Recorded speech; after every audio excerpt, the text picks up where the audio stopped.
Hey there, one of the best pieces of business advice I ever heard was that the fortune is in the follow-up.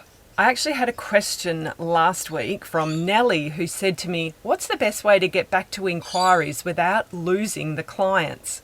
So in this week's video, I'm going to give you my top tips for following up with your makeup client inquiries.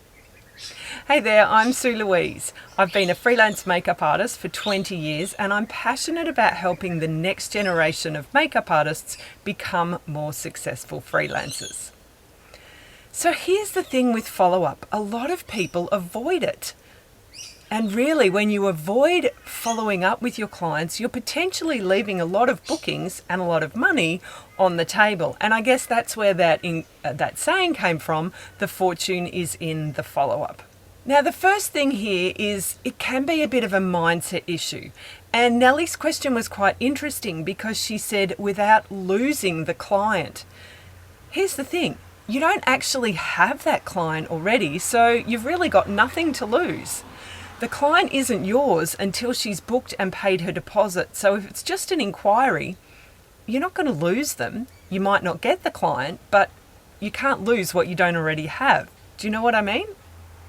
So the first tip is just to make that subtle mindset shift about when your client actually becomes your client. At the point of the inquiry, she's still just an inquiry, so you've got nothing to lose. It's only when she pays the deposit and signs the booking form or contract that she actually becomes your client. The second thing to remember is that not every client is going to book you. You're not the right makeup artist for every client, and not every client is your ideal client.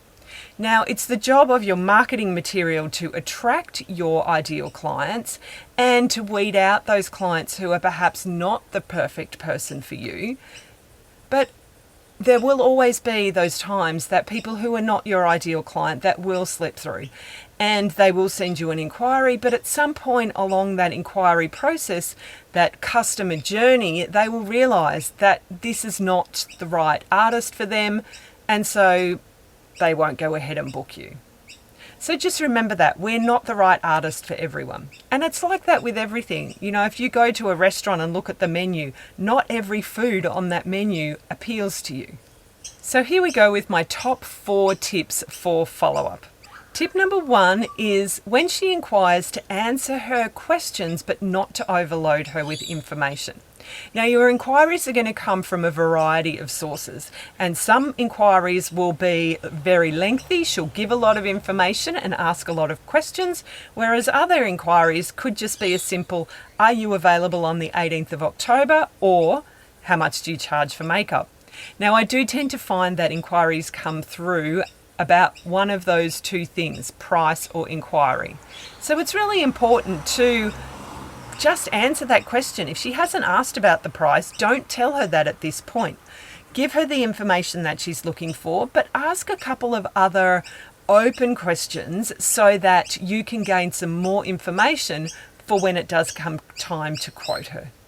The thing is, here in these initial emails, this is your opportunity to build rapport, to build that relationship, to build that know, like and trust factor with the potential client so that she's more likely to book you.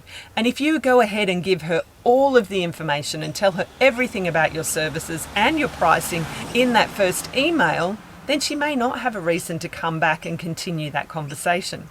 Now, I generally do tend to find if a client's initial inquiry is just about price, then she's shopping on price. So unless you're the cheapest makeup artist in town, you're probably not going to get that booking. And that can be a good thing. Tip number 2 is to actually follow up. And I recommend that you do this the first time after 7 days. It really astounds me how many makeup artists don't follow up. And I hear this a lot from my students and my coaching clients. And one of the reasons they don't follow up is because they don't want to pester the client. So again, we need to change the way that we're looking at this follow-up. Turn the follow-up around. Don't make the follow-up about you, the makeup artist. Make it instead about the client and focus on how you can help her when you're sending that follow-up.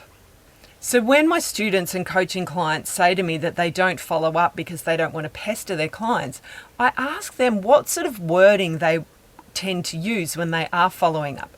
And it's usually something along the lines of, oh, I'm just emailing you to see if you've made a decision because October's going to be really busy and my diary's getting really full and I don't want you to miss out.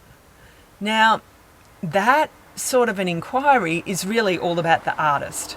It's about the artist being concerned about her schedule, and while she might throw that little bit in at the end about not wanting the client to miss out, it's really not the sort of wording in that follow-up email that is directed towards helping the client. So if you're focusing on the client in your follow-up and how you can help her, you might say something like, I'm writing to you today to see if there's any extra information that you could use to help make a decision on booking a makeup artist for your wedding in October. Do you see how the wording in those two emails is different and how we're shifting the focus from the makeup artist over to the client? That's going to have a much better reaction. She's going to feel a lot better when she reads that email and be a lot more inclined to respond. And here's a newsflash. For a lot of your potential clients, makeup might not be the most important thing to her. If she's getting married, she's got a lot of things and she might be trying to organise all of these things at the same time. Her hair, her flowers, her photographer, her venue. Makeup might be quite a way down her list of priorities. Of course, to us, it's the most important thing, but remember to put yourself in the client's position. Now, it's surprising the number of times that I have sent this email and I've got a reply back saying, oh my gosh, I'm so sorry, I've been meaning to get back to you, but I've got so much going on, which just proves that point that I've just been making. To a lot of our clients, makeup isn't the most important thing to them. So tip number 3 is to follow up again. And I generally recommend sending this extra follow-up email another week after you've sent that first follow-up email. And in this email, you want to let her know that it's the final email that you're going to be sending. And the important thing in this email is to wish her well. And once you've sent this email, you bless and release. So you either delete her inquiry completely or you file it in a file called ghosts or something like that. Now, she may get back to you, she may not get back to you. But when you bless and release, you're energetically opening up that space for another inquiry to come in. If you're still holding on to that inquiry that hasn't got back to you after 3 emails that you've sent to her, then you're kind of blocking any future other clients from coming in and inquiring about that date. And the kind of wording I would use in this email is I would say something like, I haven't heard back from you, so I assume that you've found a makeup artist for your special day. I hope that you have a really beautiful wedding and hope that we can work together in the future. Tip number 4, when you are following up, think about adding value. So perhaps send her along something. Now that could be, for example, a PDF about top tips for looking after your skin in the lead up to your big day, or a link to an article about bridal makeup trends, or anything like that.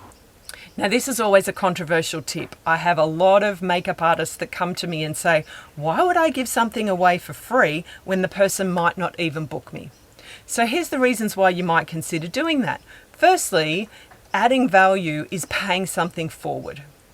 Now, I could write a whole topic on this subject, but I don't need to because the perfect book has already been written.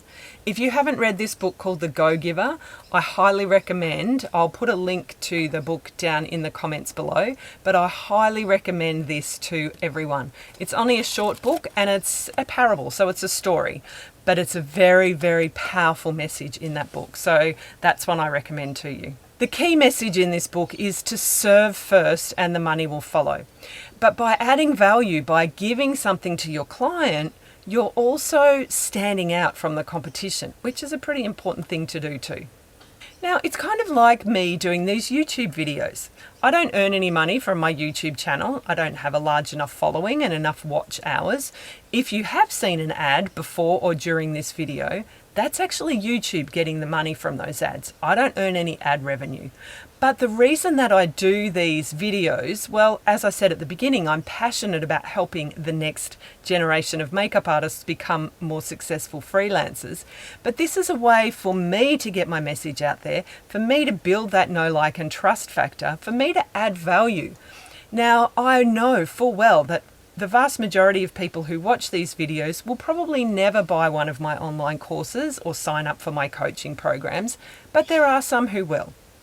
So finally, remember, if you haven't heard back after those follow-ups, is to remember, firstly, the client wasn't your client to begin with, and secondly, to remember to bless and release, to energetically open up your business to further inquiries that are going to be the right inquiries for you.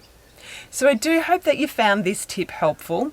If you've got any questions, anything that you'd like me to cover in a future video, please pop it into the comments down below. Don't forget to give me a thumbs up to like this video. Feel free to share it out in Facebook groups or to any other artists that you might think could benefit from this. And don't forget to subscribe and hit the bell so that you'll be notified next time a video is uploaded. Thanks so much for watching, and bye for now.